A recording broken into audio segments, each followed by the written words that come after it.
साम सदाशिव दर्शकों, मैं भगवान शिव का पुत्र सदाशिव आपको नमन करता हूँ। नवरात्र के पहले दिन को प्रथम नवरात्र या प्रतिपाद के रूप में जाना जाता है। इस दिन माँ दुर्गा के पहले स्वरूप शैलपुत्री की पूजा की जाती है। इस दिन से 9 दिनों तक देवी दुर्गा के विभिन्न रूपों की आराधना शुरू होती है। शैलपुत्री की कथा। शैलपुत्री का जन्म राजा हिमालय के घर हुआ था और वो हिमालय की पुत्री होने के कारण उन्हें शैलपुत्री कहा जाता है। शैल का अर्थ होता है पर्वत और पुत्री का मतलब बेटी। देवी शैलपुत्री का पार्वती का अवतार माना जाता है और वो भगवान शिव की पत्नी है। पौराणिक कथाओं के अनुसार शैलपुत्री का पिछला जन्म देवी सती के रूप में हुआ था।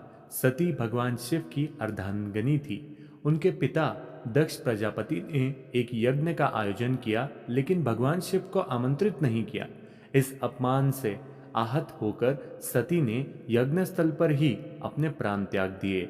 अगले जन्म में वे शैलपुत्री के रूप में हिमालय के घर जन्मी और उन्होंने तपस्या करके फिर से भगवान शिव को पति के रूप में प्राप्त किया। नवरात्रि के पहले दिन भक्त माँ दुर्गा की पूजा शुरू करने से पहले कलश स्थापना, जिसे घट स्थापना कहते हैं, वो भी करते हैं। ये शुभ कार्य ब्रह्म मुहूर्त में किया जाता है।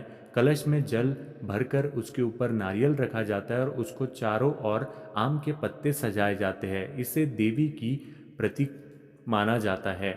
इसके बाद देवी शैलपुत्री का ध्यान किया जाता है और उन्हें सफ़ेद रंग के फूल और चंदन अर्पित किए जाते हैं। इस दिन व्रत भी रखा जाता है और घर में साफ सफाई और शुद्ध वातावरण बनाए रखे जाता है। इसका विशेष ध्यान दिया जाता है। शैलपुत्री का महत्व। माँ शैलपुत्री को नारी शक्ति और सौभाग्य का प्रतीक माना जाता है।